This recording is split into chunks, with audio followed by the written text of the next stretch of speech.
media won't tell you the truth, but we will. Welcome to the Gaddis Report, where real journalism still exists.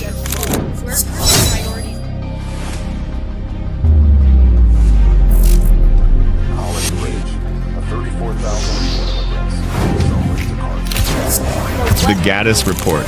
Come and find the land of your dreams.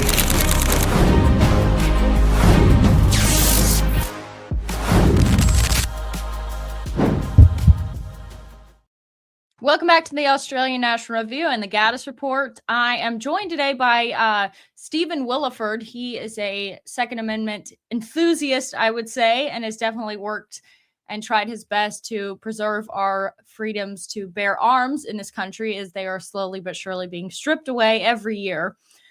We also want to talk a little bit about the Alex Pretty shooting. So that's all in the news right now. There's people who, of course, are angry about it and are using this just as a way to stop ICE from doing their job. But then there's also the Second Amendment angle as well. So that's why it's good to be joined by Stephen. So I think your claim to fame is you were one of the people that helped to stop the Sutherland Springs church shooting.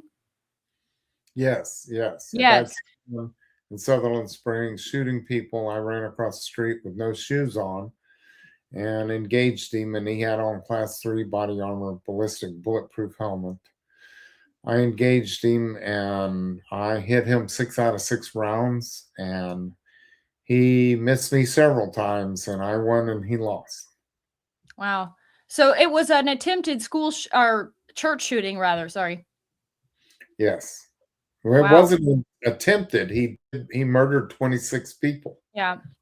Yeah, I guess that was a little bit before my time. And unfortunately, those sorts of stories are covered up since they hit a church. Now, if they would have been targeting a mosque or a temple, then it would have been frontline news. But unfortunately, it's sort of covered up.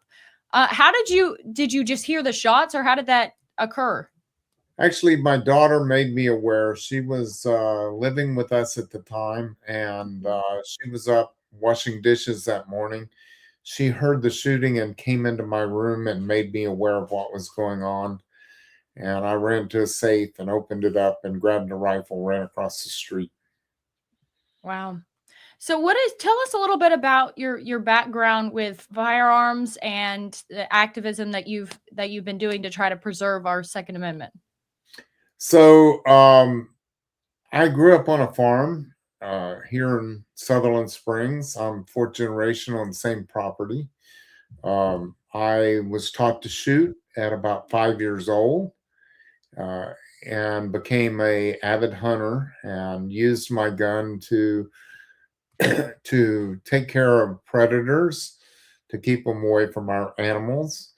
And when I became an adult, I started competition, started a youth shooting league where the Texas team that I helped create won 5 junior national championships in a row.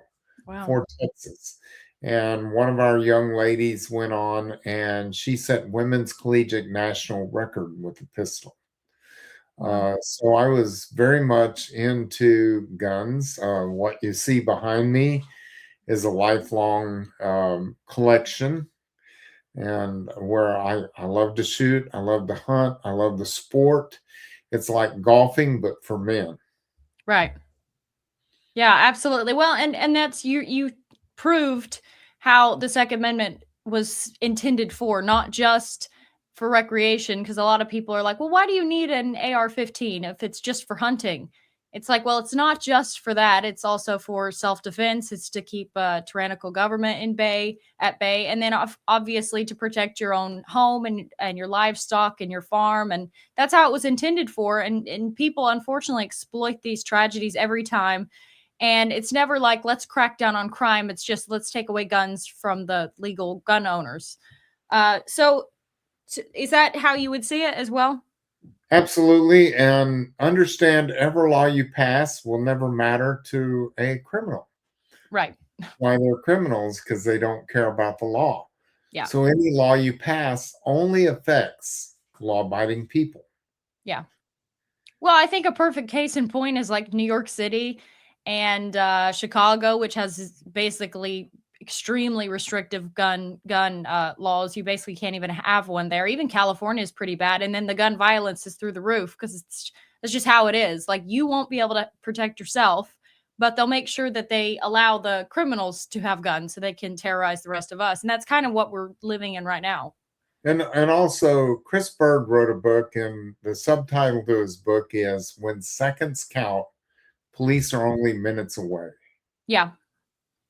Absolutely. I think too, the police, because of like incidents like the George Floyd killing or whatever, I think it was very justified. He overdosed. He didn't even get killed by the cop, and he should be Derek Chauvin should be freed. But I would say that's Amen. probably inspired a lot of police officers that they want to avoid situations. So they may be even intentionally taking their time to go to a call because they don't want to be the next Derek Chauvin. Absolutely. Absolutely. And you do not want a police officer to have to second guess everything that happens. Right. However, police need to be held accountable when they use excessive force. Mm-hmm. And I agree with that 100%. Police need to be trained and know when to use force and when not to. Right. But I'm not going to get into that with Alex Purdy. Yeah. So about Alex Purdy, so he showed up to this protest and he does have a gun with him. It is loaded. That's legal. You're allowed to show up to a protest with a gun. I would say in my opinion, it's more justified because of the larger context of it. Like, you have people like Antifa members calling hits on ICE. I've got a video here. It's the mayor of Long Beach calling for gang members to attack and target ICE. So the videos like this give a little bit more context to where you're at least more understanding of where the ICE agents came from. If it was any other, situation, I don't think they would have shot him. But because of the tensions in the country right now, because of the, ICE agents have been ambushed and killed, I think they're on extra alert for anybody who could be a potential terrorist. But here's this video. This is the mayor of Long Beach calling on gang members to attack ICE. My name is Rogelio Martinez. I am calling all 55 gangs in my beautiful city. I expect a gang leader from every gang, all 55 gangs, and I'm not going to name them by name, but I'm calling the Latino gangs. I'm calling the Cambodian gangs. I'm calling the Filipino gangs. I'm calling the black gangs. I'm calling the Pacific Islander gangs. I'm calling all gang leaders to meet me right here, Long Beach City Hall, this coming Monday. Why Monday? Specifically, I need you to be here to meet me in person to take back this city. Because our leadership is not doing anything about it, and our police are powerless. Once again, let me be very clear. My name is Rogelio Martinez, your 2026 Long Beach City Mayor, and I need your help. I need to see 55 gang leaders here this coming Monday. We need to take back the city. Enough is enough. ICE needs to get out of Long Beach. And this is the only way that I know how to get them out. So, like, isn't that actually insane? Well, that's inciting violence. Yeah. And I think that police should be there to arrest them all. Yeah. When it happens. All 55 gang leaders and he himself. Right. Arrest them all for inciting violence. And see, that's part of what's happened in Minnesota. Mm-hmm. Is governor and attorney general and stuff, they have all ramped up the rhetoric. Yeah. And I truly believe that they are responsible for what's happening. Yeah. Yeah, you can find videos after videos of like people in the government, congressmen, politicians, local representatives like this, basically calling on the same sort of violence. And that's why we're seeing what we're seeing, because you have like Antifa members, you have these armed militant groups. Of course, if Second Amendment people go out and march in the street, they're going to be followed and hounded by feds. But if this guy a mayor can call gang members for gang violence against ICE, nothing happens to him. So it's like we're living in an age of anarcho-tyranny where the good people are suppressed and the bad people who hate America and hate the values that built America, they're protected. A few years back, I attended 2A Lobby Day in Virginia, and I spoke on the Capitol steps. And the media said there were 20,000 people there. Well, I've been to concerts that had 70,000 people there before.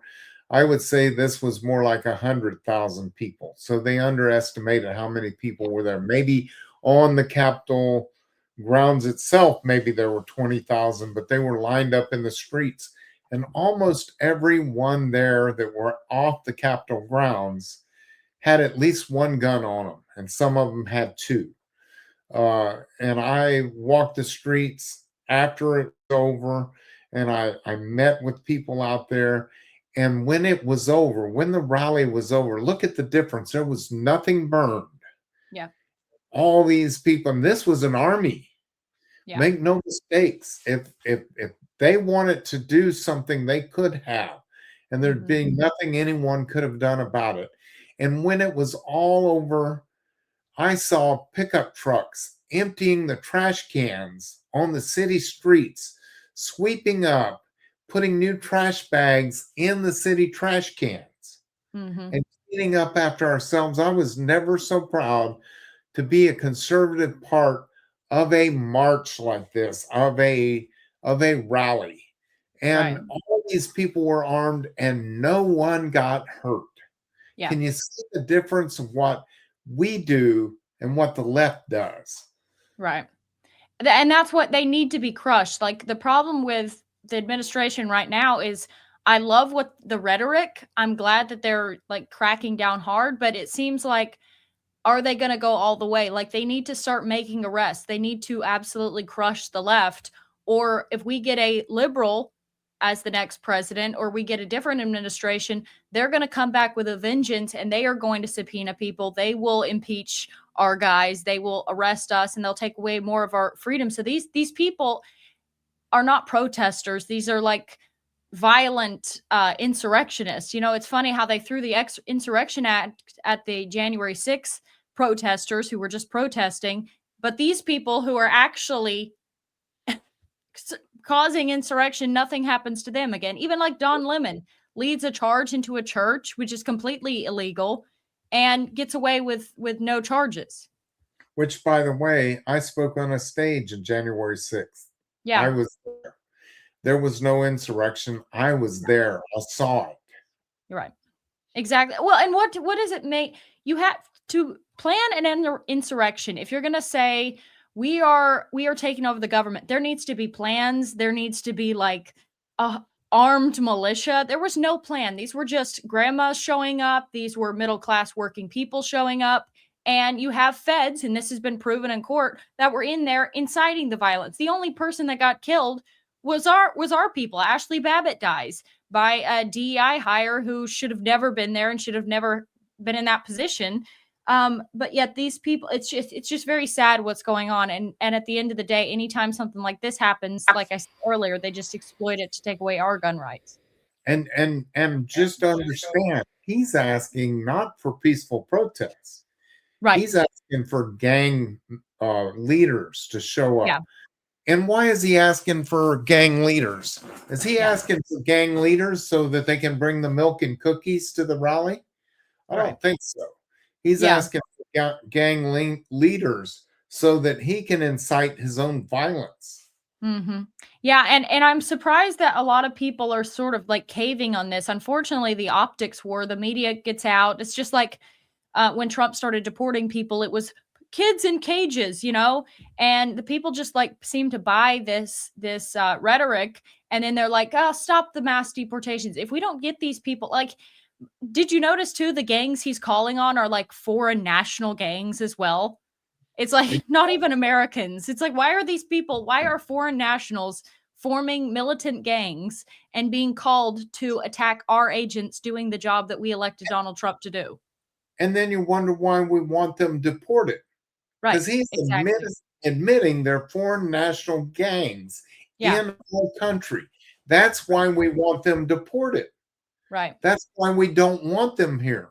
We don't want them taking over apartment complexes. Yeah. And that happened here close to me in San Antonio, Texas. It Yeah. also happened in Denver, Colorado, where foreign national gangs took over apartment complexes, and it took our law enforcement to risk their own life to remove them out so Right. that the people that rightfully can live there in those apartment complexes can live there in peace. Yeah. Exactly. Well, and unfortunately, people, like I said, they're buying this propaganda, and now they're already calling on ICE to stand down, like Republicans, people that you would think would be on our side, because a video comes out of a guy who shouldn't have been. That's not a protest. Like, there's a video. Here's a video that's just resurfaced of him, and this is him spitting on officers, which that's assault, and then kicking out one of their lights. So he's obviously violent. Even his parents came out and said after the fact and said, "Yeah, I don't know what's going on. This guy hasn't gone to work. He just quit working. He's been acting really weird. So this doesn't surprise us at all." So this is clearly not a mentally well person.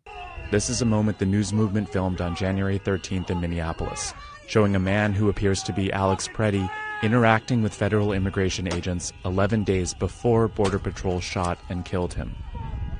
Our footage was analyzed by the BBC, whose facial recognition technology confirmed his identity to a 97% degree of accuracy. On the morning of January 13th, our team received a tip that federal agents were blocking a street at the corner of East 36th and Park Avenue in Minneapolis. We arrived around 10:15 a.m. So you can see him there. He's like violently assaulting ICE agents. And then people are first of all, the news, when they post this guy's picture, it's like a photoshopped picture of him to make him look nicer than what he actually was. And it's all a big psyop they're running to try to get us to stop supporting ICE, which are really, at this point, they're not even deporting just illegals. They're only going after the violent criminals. So they're just going after gang members and people who pose an actual threat. And this is just the story that they're going with. Absolutely. And it's ridiculous. And I'm not, like I say, I've been at protests before. And I've gone to protests here in Texas with an AR-15 on my chest and a pistol on my side. And I'm not going down there looking for trouble. When I protest like that, it's protesting for our Second Amendment rights, and we have the right to do so. Yeah. Please go to gunowners.org and sign up, be a part of the solution. I'm sponsored by Gun Owners of America. Well, and that's the thing. Like, the difference is you're allowed to have a gun, and I think we should have constitutional carry everywhere.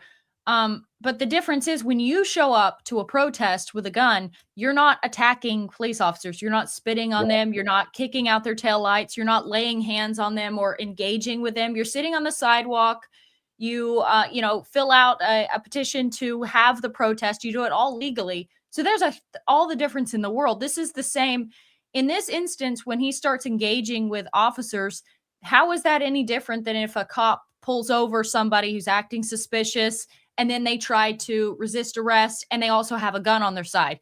Like, what are the police supposed to do? Sit there and wait till they get shot? Or, they're like, okay, this person is violent. They're engaging with us, so we're going to have to protect ourselves. Understand, if you're going to carry a gun, you need to check your ego. Yeah. You can't go in carrying a gun with an ego, because automatically, if you have a gun, the police are going to look at you different. You better be on your best behavior. Yep. Check your ego, because there's no place for an ego when you're carrying a gun. Yeah. De-escalation is the biggest thing that you need to understand if you're carrying a gun.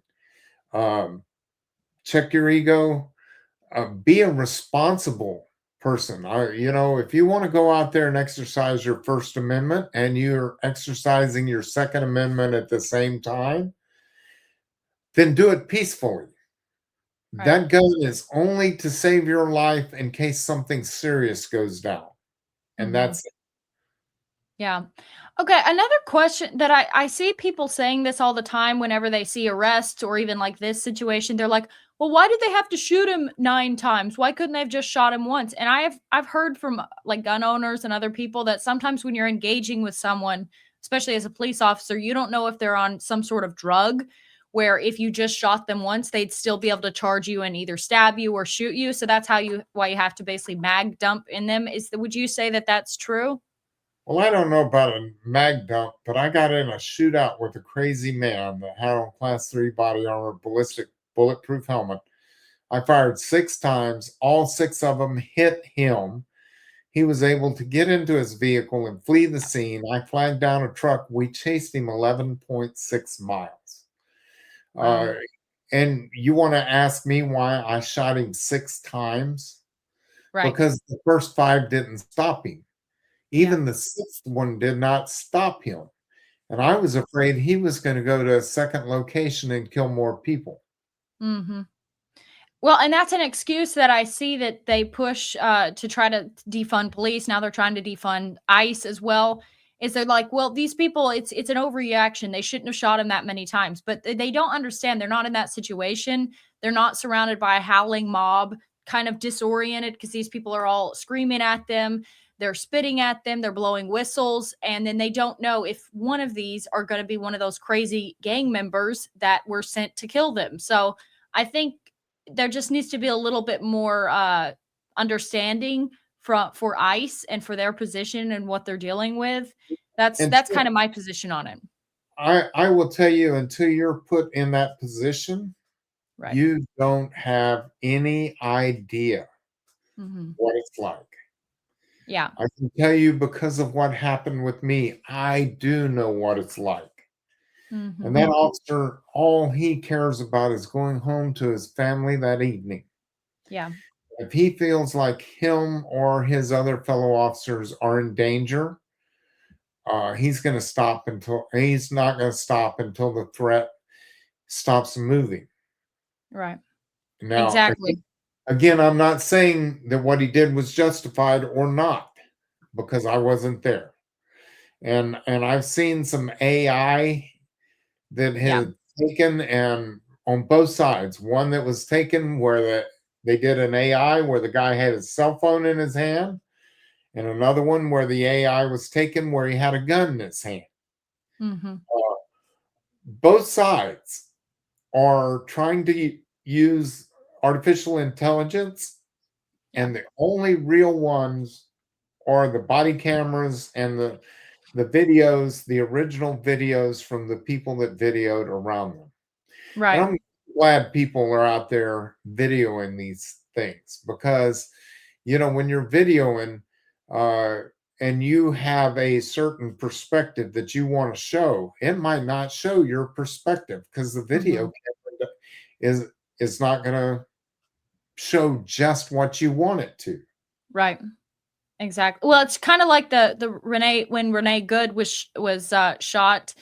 Everybody saw the first video that was taken from someone's camera where they couldn't really see the officer in front of the car that she was driving towards. And so they were like, well, this is totally unjustified. She was just trying to pull away, until the body cam footage was released of the officer or the ICE agent that was in front of her car. And then you could not only see that he was in front of the car when she accelerated, but you could also hear him get hit by the car. So like you said, it is good to have all the angles. What do you think? They're also now trying to push for ICE to all have body cams like they pushed for police officers. What's your opinion on body cams on ICE specifically? I love body cameras. Yeah. However, a body camera can never show you exactly what that officer is seeing. Yeah. A body camera can help with an investigation, but it is not the end all to any investigation. Yeah. So I love body cameras, and I think body cameras should be employed. Hmm. Uh, and I call them when I see them. Body cameras were supposed to have happened when ATF raided Brian Malinowski, Right. and none of them had body cameras when they broke into his home pre-dawn. After Yeah. they taped his doorbell camera, they Hmm. broke into his home pre-dawn and they shot him. Yeah. I would love to have had a body camera to see what happened. And Right. so I call police out when police need to be called out. I truly believe that situation was just horrible bad because they banged on his door, and 28 seconds later, and Brian Malinowski was asleep. And when Hmm. he got his door banged on, he looked at his doorbell camera and found out it had been taped over. Right. When he ran out into his living room with a pistol because he heard his door splintering, he thought he was being robbed, Hmm. that bad guys were breaking into his house. Yeah. And since he had a pistol, they were in his house not to serve an arrest warrant on Brian Malinowski, but to serve a warrant to look at his guns. Right. And they shot and killed him in front of his wife Hmm. because he had a pistol when he came out of his bedroom. And Right. if you tape over a doorbell camera what you're telling him, we don't want you to know who we are. Hmm. If they were straightforward and they wanted him to know they were law enforcement, why did they tape over the camera? Right. And why didn't they have the required body cameras or badge cameras when they came into his house? Yeah. So yes, I am for badge cameras. I am 100% for that, and maybe it will stop some of the bad shootings, and maybe it will prove some of the good ones. Yeah. Well, I think that's always I'm glad you brought that story up, because that one again was another story that got really swept under the rug. That was really insane, and terrifying as a person, because because the guy had lots of money too, and would have a reasonable doubt that somebody could try to break in and burglarize him or steal some of his things. And that was just a straight up setup. And then they drag his wife out in the middle of the night, in the middle of the winter, or I guess rather early morning, in the freezing, and they just have her, they're like just having her stand out in the cold for hours. So that After they was just, after they shot and killed her husband. yeah, yeah. No, I'm not like an apologist for police officers. I'm more supportive of ICE just because of the dire strait that we're in, because we have all these dangerous illegals here, and the numbers are just increasing. And you can That's why yeah. you But as can far blame as the police, previous administration for letting this happen. right, exactly. Well, this is always top down. Um, but as far as the body cams, yeah, I think they're more of a vindication for police officers, because like BLM pushed for it, they got it, and then it basically just proved that there was not the police brutality and the racism that they were claiming. And it kind of exposed what cops actually have to go through, and the wild behaviors that a lot of these people who are claiming to be the victims are actually presenting when they're confronted by a police officer. So I think if anything, it would just vindicate the ICE agents. The only issue that I have with it is they might think twice before they do something. And if you think twice in a split second situation, you could get yourself killed, because they're now performing essentially on the camera. But aside from that, I do actually support body camera, because it will prevent stuff I like don't the think a body shooting. camera will make a justified shooting. I don't think that will make the officer think twice. Okay. Yeah, that's some arguments that I've heard. But yeah, I would say it's probably a good thing to have the body cam footage. And then even like, there's so many stories like this, like the Ruby Ridge story, which is very infamous, obviously, especially for Second Amendment people. Like, we just have law enforcement that's sort of unfettered, and they're allowed to do whatever they want. And like in that situation, just gunning down a whole family because they had a hunting rifle. Ruby Ridge, what happened was his 14-year-old son was out hunting on his property. Yeah. ATF had no warrant to be out there. and they were out there in black tactical gear with AR-15s, Mm-hmm. out there in the woods, surveilling him and his family with no Yeah. warrant on his property. And when the boy's dog, his hunting dog, reacted to the ATF officers, the ATF shot his dog in front of his son. Mm-hmm. And his son doesn't see anything but someone in black tactical gear with a AR-15 shooting his dog. So the son shot that ATF officer that had no right to be on his property. Right. You come onto my property and you shoot my dog and you're a threat to me, you might get shot also. Yeah. And so the ATF shot and killed Randy Weaver's son.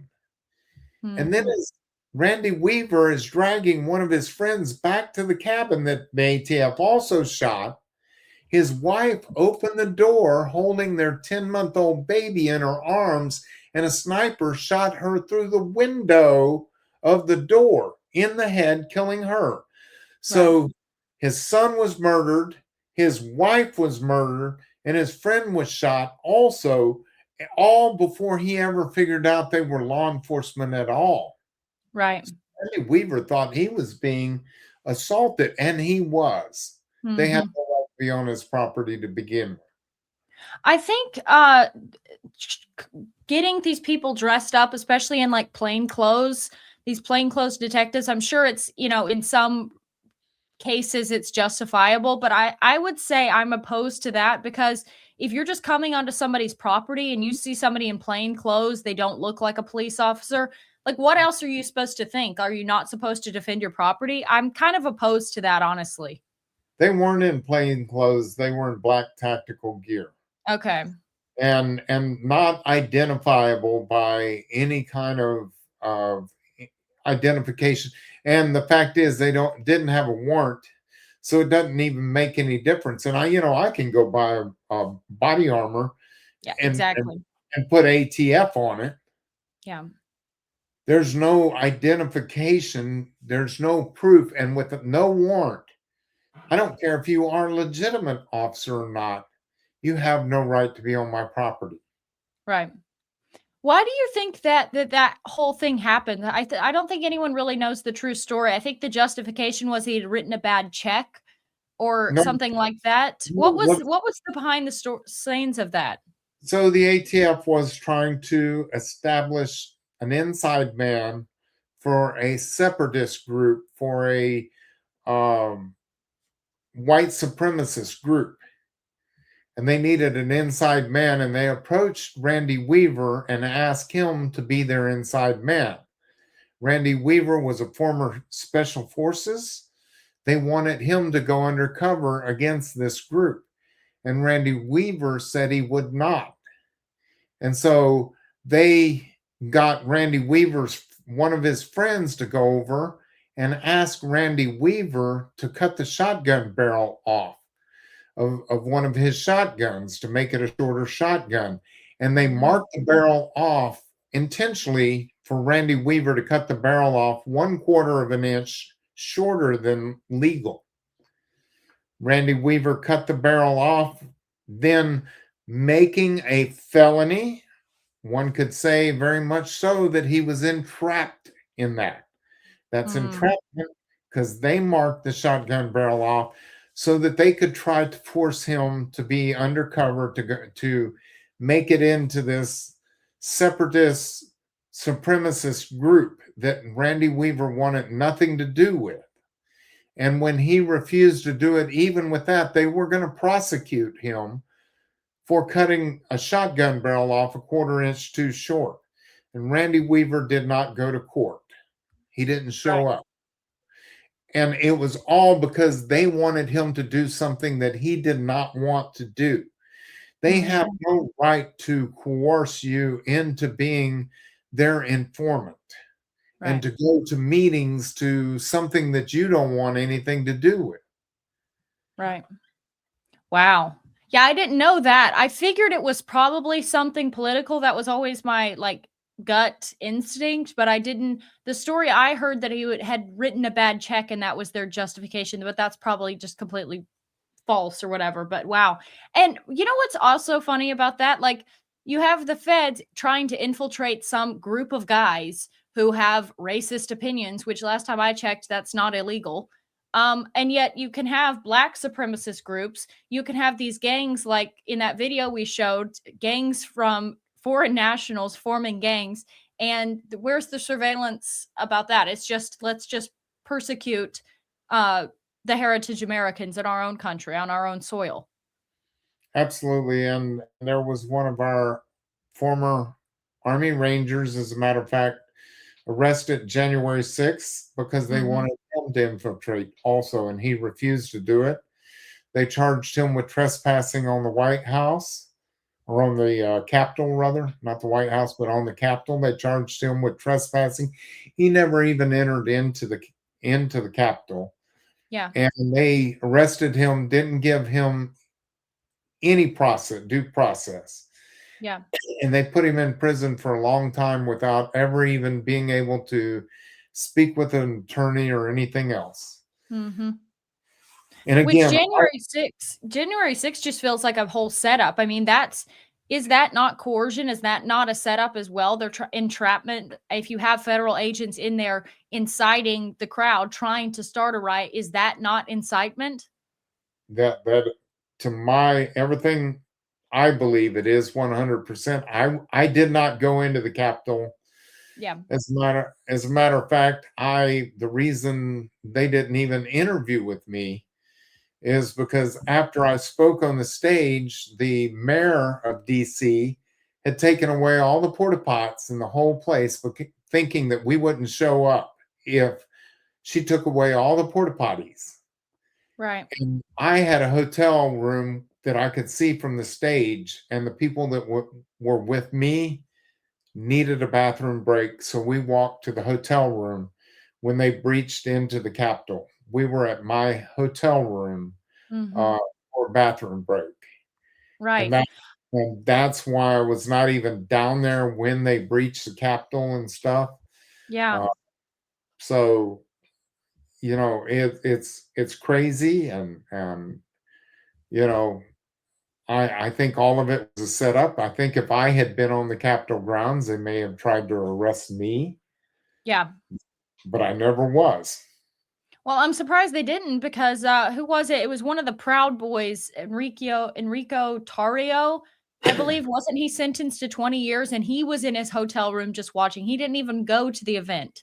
He was in his hotel room, and they were trying to get him for 20 years for that. And he was just in his hotel room. He wasn't even there. Yeah, absolutely. And I was down there at the time with a group called Latinos for Trump. They're the ones that asked me to speak on the stage. And we had bodyguards because of Black Lives Matter and Antifa. Half our bodyguards were Proud Boys, and the other half were bikers for Trump. They were our bodyguards. The Proud Boys really, I do a show for Gavin McInnes. He's like the one that started the Proud Boys. So I have a soft spot for those guys, and they really got targeted hard. I mean, tons of them got thrown away in prison. What was it? I think his name's John. I can't remember his last name, but he was in like solitary confinement for like 4 years. It just completely circumventing a due process. Don't go to court, or they just keep pushing back their court date. So they're just rotting in prison for doing nothing. Absolutely. And they say Proud Boys are racist. Half of them are Hispanic. I laugh at that. Yeah. Enrico Tarrio, the guy I was talking about, he's like Puerto Rican, I think. Half Puerto Rican, half Mexican or something.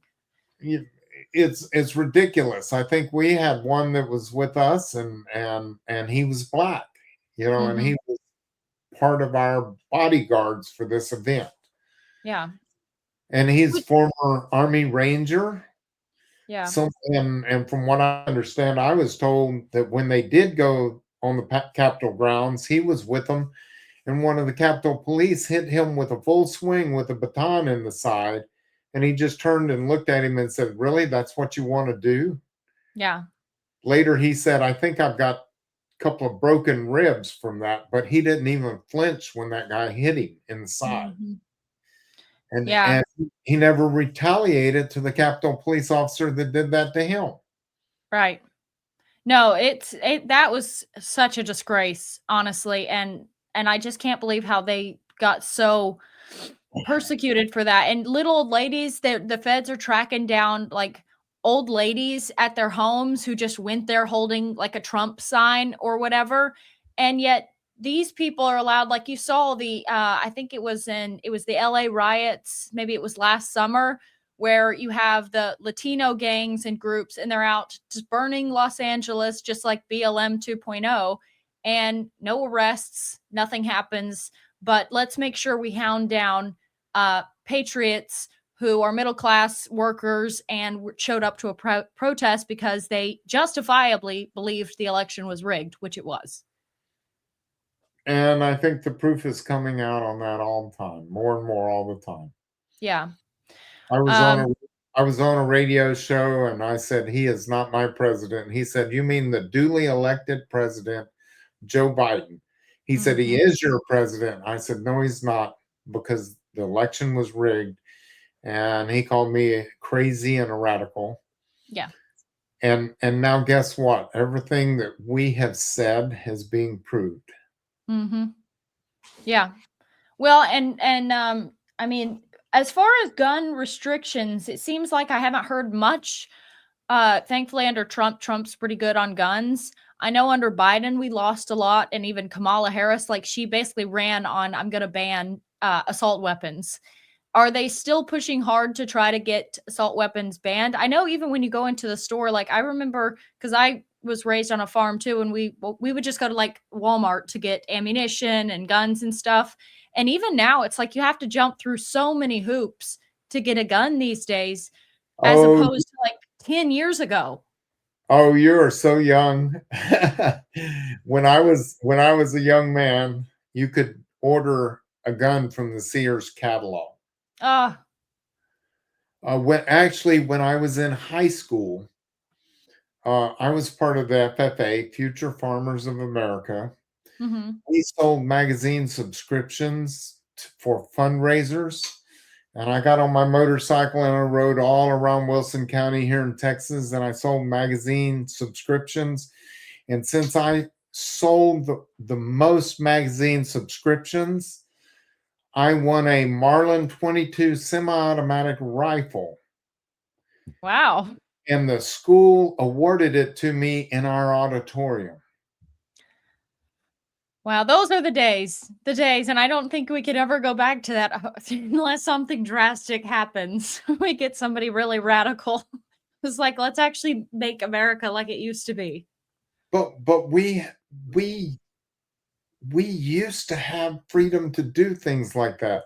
When I was in the FFA, our ag shop,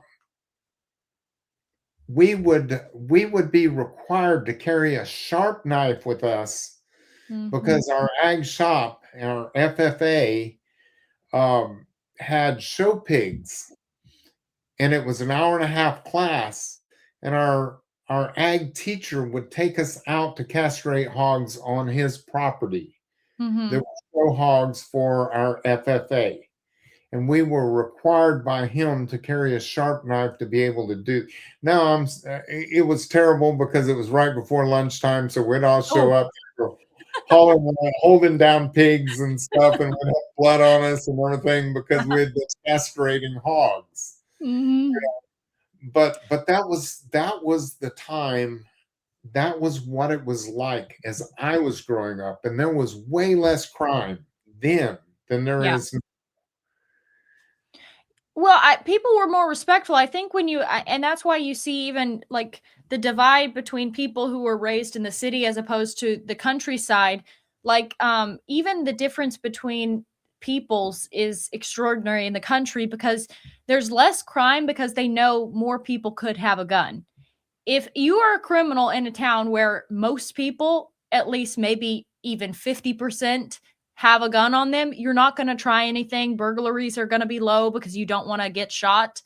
Muggings, assaults, whatever. It's not going to happen if they feel like they could get shot, as opposed to the cities where the criminals are just kind of like unleashed on the people. They There's run the no street. way of there's no way of defending yourself, and the criminals know that, and that's why they're so bold. Where when you go to the country, like that's why I have a disconnect. I don't really understand city people. They don't understand me. And I'm like, yeah, the people kind of behave themselves here because they know that there's that consequence, and that's how it used to be, 20, 30, 40 years ago. Absolutely. I saw a sign one time that said that locked door you just kicked in was for your protection and not my own. Yeah, very true. Right now, I mean, even as far as self-defense goes, you see people having to really struggle to even prove that it's self-defense. I just because of like the work that I do, I've talked to the police in my area, I've talked to other people in law enforcement. I'm like, okay, so say some crazy person comes to my house, say they dox my address, they come to my house. Like, do I even have the right to defend myself in this climate? And he's like, well, we would have to investigate, but the problem is the district attorney in the area that you're at is very liberal, so you'd have a really hard time proving that it's self-defense. And it's like, why is this the way the country is, where now people, I feel like, are afraid to even defend themselves because they might be the one to get locked up? I met a young lady. Her name is Val Evans. And Val Evans was home with her 2-year-old daughter. It was about 10:30 at night, and her husband was actually a police officer that worked in a nearby town. Wasn't even in her town. And he worked the night shift, is why her and her 2-year-old daughter were alone. And now Val Evans is about 5'2" and very soft-spoken, very timid young lady. And somebody started trying to kick in her door at 10:30 at night. And her first reaction was she ran to the closet and grabbed her father-in-law's old service pistol that she had been given for protection. And the moment she stepped out into the hallway, she heard smashing glass. He stopped trying to break in the door and broke into a window. And when he came into her house, she yelled, "I have a gun, leave us alone." He charged down the hallway and she shot him twice. And she held him at gunpoint until the police came. And her husband heard the call. And so her husband was flying down the road like a madman, even though he was going outside his normal jurisdiction, and made it there. And I asked her on an interview, I said, Val, how much time did he get? Because he survived it. And she said one of the shots, she shot him through the right hand, went into his abdomen, and lodged in his spine. And she said the second one shot him in the right groin. And when the EMS rolled him over, the bullet fell out his butt. Wow. And he walked into the courtroom limping. And he's going to have a permanent limp because the one that went through his hand went into his abdomen, lodged in his spine. Now he's lucky he's walking at all. Yeah. And I said, how much time did they give him? And Val said, they did not give him any time at all. And I said, why? What was a justification for not sentencing him? And she said they could not prove his intent. And I said, his intent, I don't care about his intent. He came into your home. Yeah. Without permission, breaking glass to get in. Who cares what his intent is? It can't be good. He didn't come into your home so he could sweep up and clean up and leave you with a beautiful, clean home. I don't care what his intent was. It could not have been good. Yeah. And what state was this in? Virginia. Oh, wow. Do they have castle doctrine there? I don't even know. But I interviewed with her and her husband. And it was really funny because she's so soft-spoken and so small and everything. And I asked her husband, so you've been law enforcement? He said, I've been on the force for 15 years. I said, have you ever been in a gunfight before? And he said, no, absolutely not. And I said, yet your wife has. I said, do people around you, do your other officers, fellow officers, do they harass you about that? He said, unmercifully. Well, I'm glad she at least didn't get in trouble, because these days I've even heard stories where somebody will shoot somebody who's broken into their house, which I would say, like you were saying, the intent is obviously clear. You're breaking in somebody's house in the middle of the night. Like, what else are you doing there? You know, it's pretty obvious what their intent was. But Who I've cares about your intent? I don't need to know why you No. broke into the house. I need to know you broke my window and came in my house. Yeah. Uninvited. Your intent doesn't matter to me. Your intent is obviously not going to be good. Yeah. And what would have happened to Val and her 2-year-old daughter Right. had that gone unchecked? Yeah. Well, What, and I like what would he it's have like, done? We can only speculate. yeah, exactly. Well, and I'm hearing now stories of people where they're in the same situation, and then the families or even the perp himself will come back and sue them in civil court because they wounded the person, or he walks with a limp, or he is blinded in one eye, or whatever. Like, it seems like they're just our legal system is doing everything in its power to try to get people to be like, you know what, I'm not even going to get a gun. It's too risky. There's a young lady in Indiana, and there's a law in her name. It's called Kisty's Law. And I'm not sure exactly what Kisty's last name was, but Kisty was a young single mother. And she lived in a very rural town in Indiana. And you're going to have to look it up but Kisty was babysitting one of the police officers' young son, like 6 years old. And that day, it was such a small little town. It just so happened the officer pulled over a suspected drug dealer in Kisty's front yard. Mm-hmm. And a fight ensued where the drug dealer got the upper hand on the officer and had pulled the pistol out of the officer's holster and was about to shoot him in the face. And Kisty ran out of her house and shot and killed the suspected drug dealer. Wow. 2 years later, the family tried to sue Kisty for wrongful death. Now, she beat it in court. And then afterwards, the state of Indiana came up with Kisty's Law and made it where the families cannot sue someone if their loved one dies in the course of committing a felony. But they drug her to court trying to sue her for wrongful death for their son that was trying to murder a police officer. Right. And I'm going to say kudos to Kisty. Yeah. She saved the young boy's father that she was babysitting.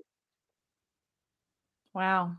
Yeah, that's a and every time you hear these stories, it just blows your mind why we have people. I guess they just hate America and they hate everything this country stands for, which is like, well, then why don't you move to Europe where they don't have any gun laws and they're getting attacked in the street? And maybe leave America alone, because we were doing just fine without these gun laws. But I'll move to Australia. Yeah, exactly. Even better. And where Bondi Beach happens, and people pull out a phone within 15 foot of the murderers that are killing people because they have no gun to protect themselves. Yeah. And then when they film the police officers, 2 police officers with their hands up trying to surrender to the murderers. Right. Yeah. Or like in the UK, the cops don't even have guns there. It's like, why even have police officers then? Why are they trying to surrender? That guy doesn't want you as a hostage. He wants to murder everybody. Yeah. Well, it's very bleak if this continues the way it is. And unfortunately, I think the way they're going to, I think everybody has this fear that they will take away our guns the same way as they did, like in the UK, basically just go house to house and take your guns. They're never going to do that in the Problem. States. Yeah, they're going to have a big problem. They're going to have a Exactly. problem. What is it? 300 million guns in the United States? They're going to have a big problem. It's closer to 400 million. Okay, now. well, good. I'm glad to hear that. and some of them, they have records of where they are. Right. Make no mistake, the ATF knows who I am. Yeah. They know I own guns. Mm-hmm. Well, I'm afraid that the tactic that they'll use to take away our guns is not going to be a full-on assault, because they know that's not going to end well. So they'll just get the noose tighter and tighter and tighter and slowly restrict this and restrict that, or make it harder and harder and punish people who have guns until people either, because I know lots of people now that are like, they don't own guns at all. And that's shocking to me, that people just don't want to own them. And then the reasons they give are like, well, it's too much for liability. I don't really need that. And I think they're hoping that more and more people will do that. And then the few that are enthusiasts that are left, they'll just be able to, give them the Bundy ranchers treatment. Only hopefully they would lose like they did in that one. What's happening in Canada as we speak? Right. Yeah, exactly. Of what's going on in Alberta. Yeah. Which could be our 51st state. Mm-hmm. And everybody thought, when that was first said, everybody thought, oh, that's ridiculous. That'll never happen. Yeah. However, it's looking more likely all the time. Right. Well, and I guess going forward, that's the attitude to not have is, oh, that could never happen here, because it will happen here, or at least there are plenty of people that are trying to make it happen. Well, we're coming up on an hour. I don't want to keep you too much longer, but I really appreciate you coming on here and telling your stories. It was really interesting, and hopefully firing people up again to remember that it is important to know how to use guns and to hold on to them. Is there anything you want to promote or shout out or say before we go? Absolutely. I have a book. It's a Okay. town called Sutherland Springs. Okay. It can be found on Amazon. Please go out and buy A Town Called Sutherland Springs. It actually made it to the #1 bestseller for a while for Christian biographies. Wow. Town Called Sutherland Springs, and this will let you know why you need a gun. Mm-hmm. Please go to gunowners.org, sign up. Annual membership is only $25 for an annual. And we are in the fight to win back the rights for suppressors, short-barreled rifles, and shotguns, to take them totally off the NFA list. We were the ones that fought and got the $200 tax taken off of them. And now we're fighting to get them removed altogether. We're the ones that got the pistol brace ban overturned. We were in the fight to help with the bump stock bans. Every gun law is illegal. Yeah. According to our Second Amendment, it shall not be infringed. Mm-hmm. And yes, we should be able to own suppressors, short-barreled rifles, shotguns, and even full automatics. Any bearable arm we should be able to own.